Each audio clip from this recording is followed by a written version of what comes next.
Hello student, সবাইকে happy new ইয়ারের শুভেচ্ছা জানিয়ে আমি শুরু করছি আজকের ক্লাস। আজকে আমরা করব ক্লাস 11 সেমিস্টার 2 সান্দ্রতা ও প্রবাহীর গতিবিদ্যা লেভেল 1 অঙ্কগুলোর সমাধান। কোশ্চেন নম্বর 1, 1 নম্বর কোশ্চেনে কি বলা হয়েছে? 1 নম্বর কোশ্চেনটা আমি পড়ছি, দেখো। অসম প্রস্থচ্ছেদ বিশিষ্ট একটি অনুভূমিক নলে যে অংশের প্রস্থচ্ছেদ 10 সেন্টিমিটার স্কোয়ার, সেখানে জল প্রবাহের বেগ 30 সেন্টিমিটার পার সেকেন্ড। নলের যে অংশের প্রস্থচ্ছেদ 15 সেন্টিমিটার স্কোয়ার, সেখানে জল প্রবাহের বেগ কত হবে? আচ্ছা, এটা হচ্ছে আমাদের ধারাবাহিকতার যে সমীকরণ আমরা পড়েছি, সেইখান থেকে অঙ্কটির সমাধান আমরা করতে পারবো। তাহলে সমাধান দেখে নিই। ধারাবাহিকতার সমীকরণ অনুযায়ী আমরা লিখতে পারি alpha 1 v1 equal to alpha 2 v2। হ্যাঁ, আলফা 1 হচ্ছে একটা নির্দিষ্ট জায়গার প্রস্থচ্ছেদ, v1 হচ্ছে সেখানকার গতিবেগ, এবং আলফা 2 হচ্ছে অন্য একটা জায়গার প্রস্থচ্ছেদ, এবং v2 হলো সেখানকার গতিবেগ। তাহলে এক্ষেত্রে আমাদের বের করতে হবে v2। অতএব v2 equal to alpha 1 v1 by alpha 2। Okay, প্রদত্ত কি কি দেওয়া আছে? আলফা 1 দেওয়া ছিল 10 সেন্টিমিটার স্কোয়ার, আলফা 2 দেওয়া ছিল 15 সেন্টিমিটার স্কোয়ার, v1 দেওয়া আছে 30 সেন্টিমিটার পার সেকেন্ড। এখান থেকে আমরা v2 ইজিক্যাল টু করবো, আলফা 1 এর মান বসালাম, v1 এর মান বসালাম, এবং আলফা 2 এর মান বসিয়ে দিলাম। এটা ক্যালকুলেশন করলে আমরা পাই 20 সেন্টিমিটার পার সেকেন্ড। এইটা হলো আমাদের উত্তর। কমপ্লিট। এরপর আমরা চলে গেলাম কোশ্চেন নম্বর 2। 2 নম্বর কোশ্চেনে কি বলা হয়েছে?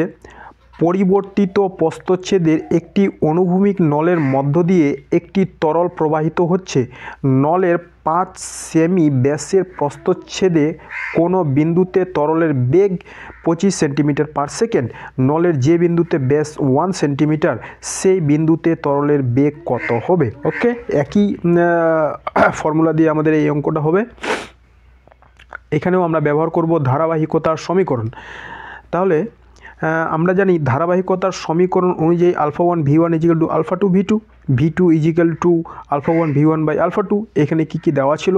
আলফা 1 অর্থাৎ প্রস্থচ্ছেদের ক্ষেত্রফল আমরা জানি পাই r1 স্কোয়ার। পাই প্রথম ক্ষেত্রে আমাদের অঙ্কটিতে দেওয়া ছিল ব্যাস 5 সেন্টিমিটার, তাই না? একে আমরা ব্যাসার্ধ করে নেব, এবং তাহলে ক্ষেত্রফল বের হয়ে যাবে পাই r স্কোয়ার করে। এবং v1 দেওয়া ছিল 25 সেন্টিমিটার। দ্বিতীয় ক্ষেত্রে আলফা 2 পাই r2 স্কোয়ার। এক্ষেত্রে আমাদের ব্যাস দেওয়া ছিল 1 সেন্টিমিটার, অতএব ব্যাসার্ধ হবে 1/2 এর স্কোয়ার। তাহলে পাই 1/2 এর স্কোয়ার আর সেন্টিমিটার স্কোয়ার ইউনিট। অতএব v2 মানগুলো সব বসাবো। আলফা 1 এর মান পাই/2 এর স্কোয়ার, v1 এর মান 25, আলফা 2 হচ্ছে পাই 1/2 এর স্কোয়ার। মানগুলো বসিয়ে ক্যালকুলেশন করলে আমরা পাবো 625 সেন্টিমিটার পার সেকেন্ড। আশা করি তোমাদের ক্যালকুলেশনে কোনো অসুবিধা হবে না। চলো, এরপরে আমি চলে গেলাম কোশ্চেন নম্বর 3 নম্বর কোশ্চেনে কি বলা হয়েছে? 100 সেন্টিমিটার স্কোয়ার ক্ষেত্রফলের একটি প্লেট ও একটি বড় প্লেটের মাঝখানে 3 সেমি গ্লিসারিনের স্তর আছে। প্লেটটিকে 2 সেন্টিমিটার পার সেকেন্ড বেগে চালনা করতে কত বল প্রয়োগ করতে হবে? গ্লিসারিনের সান্দ্রতাঙ্ক দেওয়া আছে 20 পয়েস। ওকে, তাহলে এই অঙ্কটিতে আমাদের যে সূত্র ব্যবহার করতে হবে সেটা হচ্ছে, আমরা জানি যে প্রয়োজনীয় বল F সমান হয় ইটা a dv বাই dx, তাই না? আমাদের প্রয়োজনীয় বলের ফর্মুলা হচ্ছে এটা। ইটা যেখানে সান্দ্রতাঙ্ক, এখানে কত দেওয়া আছে? আচ্ছা, প্রদত্ত n সান্দ্রতাঙ্ক দেওয়া আছে 20 পয়েস। এ ক্ষেত্রফল কত দেওয়া ছিল? 100 সেন্টিমিটার স্কোয়ার, এবং dv বাই dx হচ্ছে 2/3। ওকে, এরপরে আমরা মানগুলো বসাবো। f ইজিক্যাল টু 20 × 100 2/3 ডাইন। যেহেতু সিজিএস পদ্ধতিতে করছি, এটা ক্যালকুলেশন করলে আমরা পাই 1333.33 ডাইন। চলে গেলাম 4 নম্বর অঙ্ক। 4 নম্বর অঙ্কতে কি বলা হয়েছে? 25 সেন্টিমিটার স্কোয়ার ক্ষেত্রফল বিশিষ্ট একটি প্লেট অপর একটি বড় প্লেট থেকে 1 mm পুরু গ্লিসারিনের স্তর দ্বারা পৃথক আছে। প্লেটটিকে 2 সেন্টিমিটার পার সেকেন্ড বেগে চালনা করতে কত বল প্রয়োজন হবে? দেওয়া আছে n = 20 পয়েস। আবার তাহলে আমরা এই ফর্মুলাটা ব্যবহার করব, F = ইটা a dv/dx। এখানে ইটা অর্থাৎ সান্দ্রতাঙ্ক 20 পয়েস, ক্ষেত্রফল 25 সেন্টিমিটার স্কোয়ার, dv/dx 2 বাই এখানে dx কত দেওয়া ছিল 1 mm, একে আমাদের সেন্টিমিটারে করে নিতে হবে। তাহলে 10⁻⁻1 দিয়ে গুণ করব, এটা ক্যালকুলেশন করলে হয় 20 পার সেকেন্ড। এবার আমরা বের করব f, তাই না? অতএব f = সবগুলো মান বসাবো। ইটা হলো 20, এ হলো 25 এবং dv/dx হলো 20। ক্যালকুলেশন করলে আমরা পেলাম 20 × 50 25, এটা হয় 10⁻4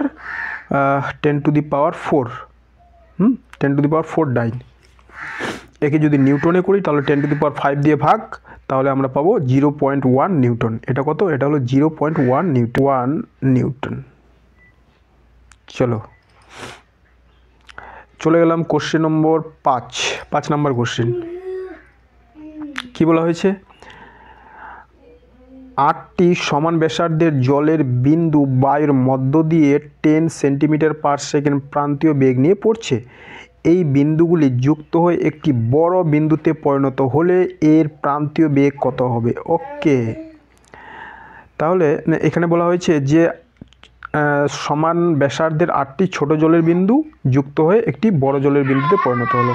তাহলে ছোট বিন্দুগুলি যুক্ত হয়ে যখন বড় জলকণা তৈরি করবে তাহলে তাদের আয়তন কি থাকবে? সমান থাকবে, তাই না? তাহলে প্রথমে আমরা বড় জলকণার ব্যাসার্ধ নির্ণয় করার চেষ্টা করব। তাহলে দেখো আমি কি ধরেছি, যে ধরি প্রতিটি ছোট জলবিন্দুর ব্যাসার্ধ হলো স্মল আর ও বড় জলবিন্দুর ব্যাসার্ধ হলো ক্যাপিটাল আর। এদের আয়তন সমান হবে, হ্যাঁ, কারণ ছোট জলকণাগুলো মিলেই বড় জলকণা তৈরি করা হয়েছিল। অতএব জলকণাগুলির আয়তন, বড় জলকণার আয়তন 4/3 πr³ এবং সেটা তৈরি হয়েছিল ছোট জলকণাগুলো দিয়ে। কয়টা ছোট জলকণা ছিল? 8টা। তাহলে 8 × 4/3 πr³। এখান থেকে ক্যালকুলেশন করলে আমরা পেয়ে যাব capital R = 2 small r। Okay, এবার স্টোকের সূত্র অনুযায়ী আমরা জানি প্রান্তীয় বেগ v = 2/9r² rho minus delta g/ইটা, যেখানে রো জলবিন্দুর ঘনত্ব আর সিগমা হলো মাধ্যমের ঘনত্ব এবং n হলো সান্দ্রতাঙ্ক। ওকে, তো এই সূত্র থেকে আমরা দেখতে পাচ্ছি যখন রো, সিগমা এবং ইটা সান্দ্রতাঙ্ক ধ্রুবক থাকবে তাহলে ভি সমানুপাতি হয় r², অর্থাৎ প্রান্তীয় বেগ ব্যাসার্ধের বর্গের সমানুপাতি। ওকে, তাই আমরা বলতে পারি, ছোট জলবিন্দুর বেগ v1, বড় জলবিন্দুর বেগ v2 হলে আমরা লিখতে পারি v1/v2 r small r by capital R এর হোল স্কোয়ার। আর এর জায়গায় স্মল r, এবার ক্যাপিটাল R সমান আমরা প্রমাণ করেছিলাম 2r, তাই না? ক্যাপিটাল R সমান 2r। দেখে নাও, আমরা এটা প্রমাণ করেছি ক্যাপিটাল R সমান কি 2r, 2 স্মল r। তাহলে এখানে মানটা আমরা বসিয়ে দিলাম এই জায়গায়, ক্যাপিটাল R = 2 স্মল r এর স্কোয়ার। এবার এটাকে ক্যালকুলেশন করলে হয় r² এবং 4r², কেটে যাবে, তাহলে থাকছে 1/4। অতএব v2 = 4v1, v1 এর মান দেওয়া ছিল 10, অতএব অ্যান্সার হয়ে গেল 40 সেন্টিমিটার পার সেকেন্ড। কমপ্লিট 5 নম্বর। এরপরে আমি চলে গেলাম কোশ্চেন নম্বর 6 নম্বর কোশ্চেনে কি বলা হয়েছে? একই ভর ও ব্যাসার্ধযুক্ত একটি জলবিন্দু ভি প্রান্তীয় বেগে পড়ছে। এরূপ 8টি জলবিন্দু যুক্ত হলে প্রান্তীয় বেগ কত হবে? সেম অঙ্ক। এখানেও আমরা কি করব? ধরি ছোটো জলবিন্দুর ব্যাসার্ধ ধরে নিলাম স্মলার, বড় জলবিন্দুর ব্যাসার্ধ হবে তাহলে ক্যাপিটাল আর। প্রশ্ন অনুযায়ী 4/3 pi capital R cube equal to 8 × 4/3 pi small r cube, অতএব capital R equal to 2 small r. স্টোকের সূত্রানুযায়ী মাধ্যম একই থাকলে আমরা দেখলাম যে প্রান্তীয় বেগ v equal to r square হয়, ভি সমানুপাতি আর স্কোয়ার হয়। তাই ছোট জলবিন্দুর প্রান্তীয় বেগ ভি এবং বড় জলবিন্দুর প্রান্তীয় বেগকে ধরা হলো এবার ভি ড্যাশ। অতএব ভি সমানুপাতি যদি আর স্কোয়ার হয়, এখান থেকে আমরা সহজেই লিখতে পারি V by V dash equal to small R by capital R এর স্কোয়ার। স্মল আর সমান সমান ক্যাপিটাল আর সমান সমান আমরা এখানে বসিয়ে দিলাম 2 স্মল আর উপরে হোল স্কোয়ার, তাহলে এটা হলো আর এর স্কোয়ার বাই 4r স্কোয়ার। এই আর এর স্কোয়ার কেটে যাবে, থাকবে 1/4। এখান থেকে V dash equal two 4v, এটা হলো আমাদের প্রমাণিত। চলো এরপরে চলে গেলাম আমি কোশ্চেন নম্বর 7 নম্বর কোশ্চেনে কী বলা হয়েছে, 0.1 mm ব্যাসার্ধের ক্ষুদ্র জলকণা বায়ু মাধ্যমে ভি প্রান্তীয় বেগে গতিশীল হয়, এরূপ কয়টি জলকণা যুক্ত হলে প্রান্তীয় বেগ 9v হবে। আচ্ছা, একই ধরনের অঙ্কটা এখানেও আমরা কি ধরব, ক্ষুদ্র জলকণার ব্যাসার্ধ স্মল আর, সংখ্যা ধরে নিলাম xt এবং বড় জলকণার ব্যাসার্ধ ক্যাপিটাল আর। প্রশ্নানুযায়ী আমরা লিখব 4/3 capital R cube equal to 4/3 small r cube into x.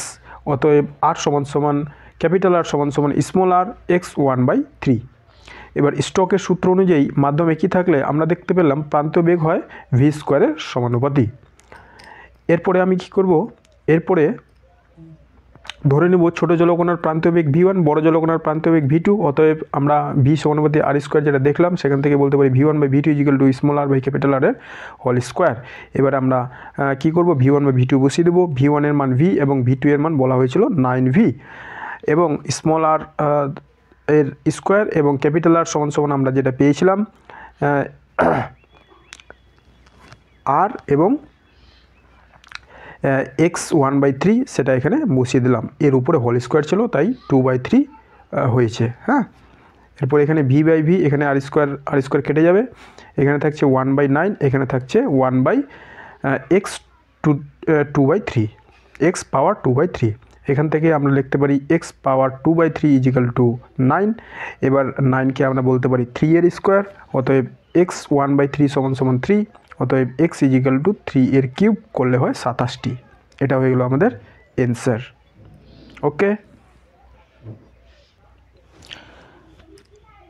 Question number 8, rho ঘনত্বের একটি গ্যাস ভি বেগে একটি পাইপের মধ্যে যাচ্ছে, পাইপের ক্ষেত্রফল এ 90 ডিগ্রি কোণে বাঁকানো আছে, গ্যাস পাইপটির উপর কত বল প্রয়োগ করবে।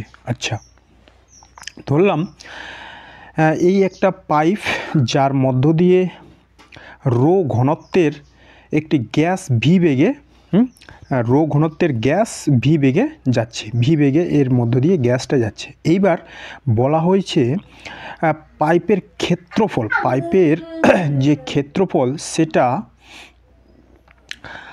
90 ডিগ্রি কোণে বাঁকানো আছে। হ্যাঁ, তো আমরা কোনো একটা পার্টিকুলার মুহূর্তের জন্য কল্পনা করলাম যে এই যে বাঁকানো, ঠিক আছে, ধরলাম গ্যাসটার গতিবেগ হচ্ছে আমাদের এই অভিমুখে এবং 90 ডিগ্রি বাঁকানো, অর্থাৎ ক্ষেত্রফলটাকে এইবার আমরা এইভাবে পাইপটাকে বাঁকিয়ে দিলাম।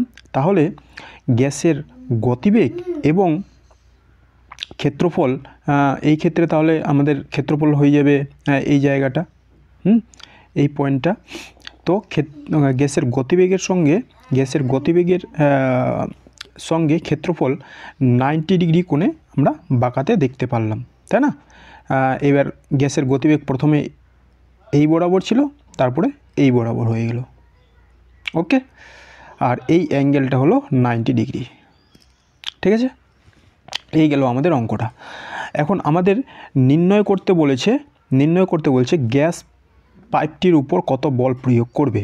এবার আমরা নিউটনের দ্বিতীয় গতিসূত্র অনুযায়ী আমরা জানি নিউটনের দ্বিতীয় গতিসূত্র অনুযায়ী প্রযুক্ত বল সমান সমান ভরবেগের পরিবর্তন। ওকে, তাহলে প্রতি সেকেন্ডে যে ভরের পাইপের মধ্য দিয়ে প্রতি সেকেন্ডে প্রবাহিত তরলের ভর, তরলের বেগ দেওয়া আছে ভি, তার মানে 1 সেকেন্ডে ভি দূরত্ব পর্যন্ত তরলটা যাবে। তাহলে তরলের ভর সমান সমান হচ্ছে আয়তন ইন্টু ঘনত্ব, তাই না? এখানে আয়তন প্রস্থচ্ছেদের ক্ষেত্রফল দেওয়া ছিল, আচ্ছা এই যে ক্ষেত্রফল এ, ক্ষেত্রফল ইন্টু দৈর্ঘ্য, প্রস্থচ্ছেদের ক্ষেত্রফল ইন্টু দৈর্ঘ্য করলে আমরা পেলাম আয়তন, আর এটা রো। তাহলে এটা হয়ে গেল আমাদের ভর। এবার ভরবেগ সমান সমান ভর ইন্টু বেগ, হ্যাঁ, এম হচ্ছে ভর আর ভি হলো বেগ। এখানে ভরটা আমরা কত বের করলাম, এ ভি রো, তাহলে বসিয়ে দিলাম A V rho into V, তাহলে আমরা এটা পাচ্ছি এ রো ভি স্কোয়ার। এটা হয়ে গেল ভরবেগ। এখন বিষয়টা ছিল যে এই 90 ডিগ্রিটা বাঁকানো, হ্যাঁ, তো এইখানে আমাদের প্রয়োগ করতে হবে কি, এইখানে আমাদের প্রয়োগ করতে হবে ভেক্টরের ফর্মুলা। ওকে, তাহলে প্রাথমিকভাবে ভরবেগ ছিল এই অভিমুখে, ঠিক আছে, প্রাথমিকভাবে ভরবেগ ছিল এই অভিমুখে, এখন ভরবেগ হয়ে গেল এই অভিমুখে, তাহলেই আমরা দেখতে পাচ্ছি 90 ডিগ্রি বেঁকে গেল। হ্যাঁ, প্রস্থচ্ছেদের ক্ষেত্রফলের সঙ্গে গ্যাসের যে গতিবেগ সেটা 90 ডিগ্রি বেঁকে গেল। তাহলে দুটো বল এখানে দুটো অভিমুখে কাজ করছে, এই ক্ষেত্রে আমাদের বের করতে হবে লব্ধি বল। ওকে, পাইপের ক্ষেত্রফল এ 90 ডিগ্রি কোণে বাঁকানো থাকলে প্রযুক্ত বল এফ ইজিক্যাল টু লব্ধি ভরবেগের পরিবর্তন সমান সমান আর ইজিক্যাল টু লব্ধি বলের ফর্মুলা আমরা ফার্স্ট সেমিস্টারে করেছি, আর ইজিক্যাল টু √ওভার a square plus b square plus 2ab cos theta, তাই না? যেহেতু এখানে বল দুটো একই, তাহলে লিখলাম p square 2p² cos 90 degree. cos 90 ডিগ্রির মান কত হয়, 0, তাহলে অতএব আর ইজিক্যাল টু p² 0, অতএব এটা আমরা পাবো √2p, এবং এর মান p এর মান দেখো a rho V square into √2, a rho V square into √2। বোঝা গেছে? না বোঝা গেলে আবার ব্যাক করে দেখে নিও। আচ্ছা, এরপর আমরা চলে গেলাম কোশ্চেন নম্বর 9। একই আকারের 27টি জলবিন্দু বায়ের মধ্যে 1 সেন্টিমিটার/সেকেন্ড প্রান্তিক বেগ নিয়ে পড়ছে, জলবিন্দুগুলি মিশে একটি বিন্দুতে পরিণত হলো, নতুন বিন্দুটির প্রান্তিক বেগ কত হবে? আচ্ছা, এই ধরনের অঙ্ক তো আমরা করিয়ে নিলাম, এখানেও একইভাবে আমরা ধরি ছোট জলবিন্দুর ব্যাসার্ধ স্মল আর, বড় জলবিন্দুর ব্যাসার্ধ ক্যাপিটাল আর। প্রশ্ন অনুযায়ী 4/3 pi capital R cube equal to 27, 27টা জলকণা ছিল যেগুলো দিয়ে বড় জলকণাটা তৈরি হয়েছে, এদের আয়তন সমান হবে, তাই আমরা লিখতে পারি 27 × 4/3 পাই স্মল আর কিউব। এরপরে capital R cube equal to 27 × small r cube, অতএব capital R equal to 3r। এবার আমরা জানি স্টোকের সূত্রানুযায়ী মাধ্যম একই থাকলে প্রান্তিক বেগ ভি সমানুপাতি r²। ওকে, ধরি ছোট জলবিন্দুর প্রান্তিক বেগ v1, বড় জলবিন্দুর প্রান্তিক বেগ v2, অতএব v1/v2 equal to small r by capital R এর স্কোয়ার। ক্যাপিটাল আর সমান সমান 3r প্রমাণ করেছি, সেটা আমরা এখানে বসিয়ে দিলাম।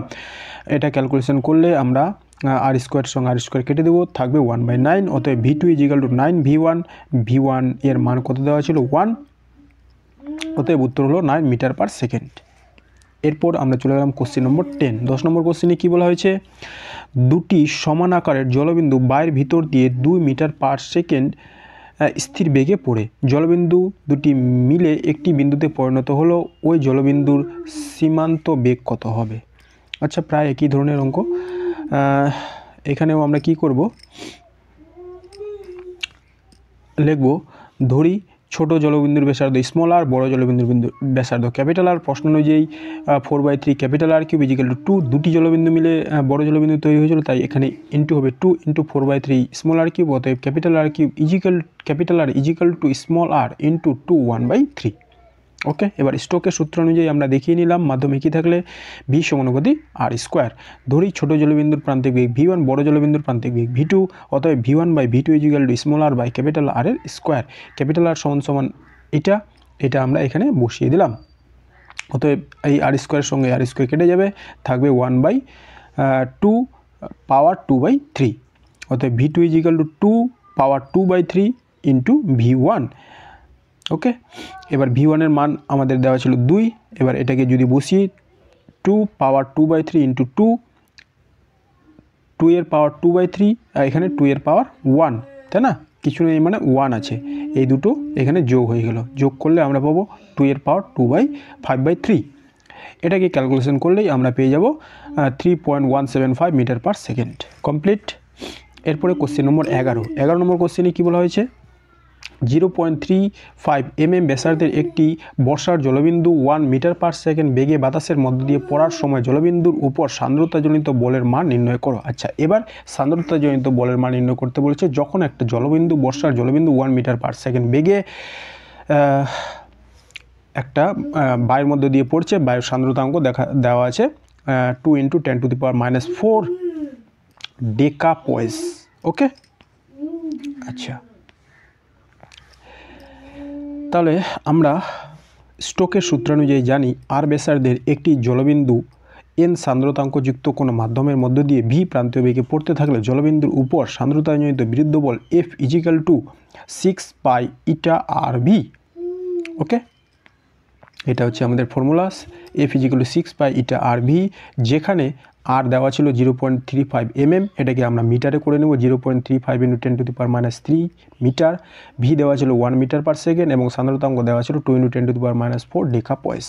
এই মানগুলো এখানে বসাবো। 6, পাই এর মান 3.14, ইটা এর মান 2 × 10⁻⁴, আর এর মান 0.35 × 10⁻³ ভি এর মান 1, ক্যালকুলেশন করলে 1.32 × 10⁻⁶ নিউটন। ওকে, তাহলে ঠিক আছে বন্ধুরা, আজকের ক্লাসটা এখানেই শেষ করছি। ক্লাস ভালো লাগলে চ্যানেলকে অবশ্যই সাবস্ক্রাইব করো, বন্ধুদের কাছে শেয়ার করো। ধন্যবাদ।